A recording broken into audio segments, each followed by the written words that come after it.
শনিবারের বাজেটে নানা চমক থাকলেও সাধারণ মানুষের পক্ষে নয় বলেই মনে করছেন বিরোধীরা।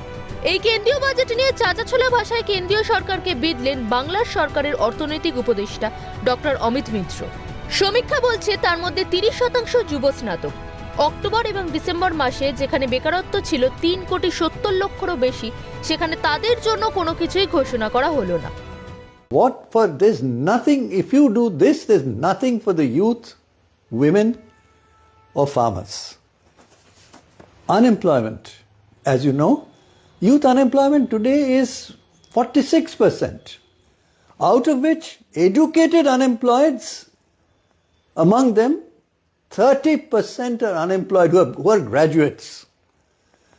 The question is, ladies and gentlemen, unemployment in October and December, according to CMIE, our party has repeated this repeatedly, was as much as 37 million people. 37 million people were unemployed between October and December. বিরোধীদের অভিযোগ উড়িয়ে BJP নেতা জগন্নাথ চট্টোপাধ্যায় বলেন, কেন্দ্রীয় বাজেটের প্রতিটি ছত্রে নতুনত্বের ছাপ, প্রযুক্তি থেকে নীতি, সব ক্ষেত্রে যুগান্তকারী পদক্ষেপ। আজ আমরা যখন কেন্দ্রীয় বাজেট দেখলাম, সেই কেন্দ্রীয় বাজেটের প্রতিটি ছত্রে আমরা দেখলাম নতুনত্বের ছাপ, প্রযুক্তি থেকে নীতি, সব ক্ষেত্রেই যুগান্তকারী সংস্কারবাদী পদক্ষেপ। শেষ 20 বছরের মধ্যে সেরা বাজেট, দাবি বিজেপি বিধায়ক অগ্নিমিত্তার। ভারতবর্ষের 140 কোটি মানুষকে উপহার দিয়েছে সেই বাজেট বলা যেতে পারে লাস্ট 20 বছরের মধ্যে সেরা বাজেট। তবে কেন্দ্রীয় বাজেট নিয়ে সুর চড়িয়েছেন শাসক শিবির।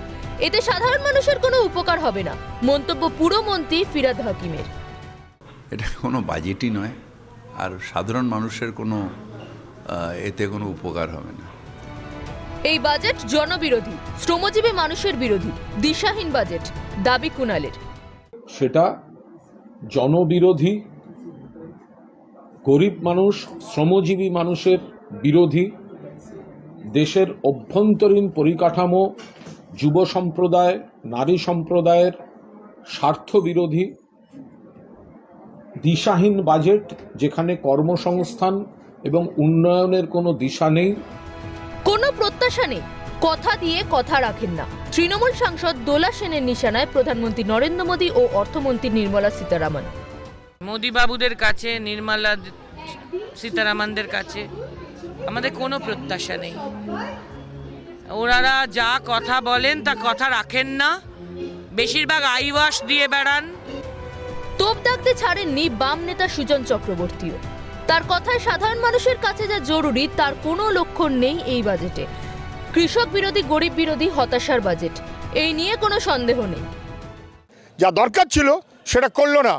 মানুষের শিক্ষা, স্বাস্থ্য, কাজ, বয়স্ক মানুষ, তাদের সুরাহার ব্যবস্থা, যেটা মানুষের কাছে জরুরি, সেটা এই বাজেটে তার কোনো লক্ষণ নেই। সব মিলিয়ে এই বাজেট মানুষের পক্ষে কল্যাণ করাটা ভাবার কোনো কারণ নেই। কৃষক বিরোধী, গরিব মানুষ বিরোধী, হতাশার বাজেট, এ নিয়ে কোনো সন্দেহ নেই। কংগ্রেস নেতা অধীর রঞ্জন চৌধুরীর কথায় বাংলার জন্য অনেক কিছুই দরকার ছিল, পাশের রাজ্য বিহারের তুলনা টেনে কেন এই বঞ্চনা? আমার সঙ্গে তৃণমূলের বিরোধিতা নিশ্চয়ই আছে, কিন্তু আজকে যেভাবে অন্য রাজ্যগুলোকে দেওয়া হয়, বিশেষ করে পাশের রাজ্য বিহার, সেভাবে বাংলায় কোথায় দেওয়া হলো? আমাদের বাংলায় অনেক কিছু দরকার। তবে শেষ কথা বলবে জনতা জনার্দন। এই বাজেটে সাধারণ মানুষ উপকৃত হয় কিনা তা বলবে সময়। ক্যালকাটা নিউজ।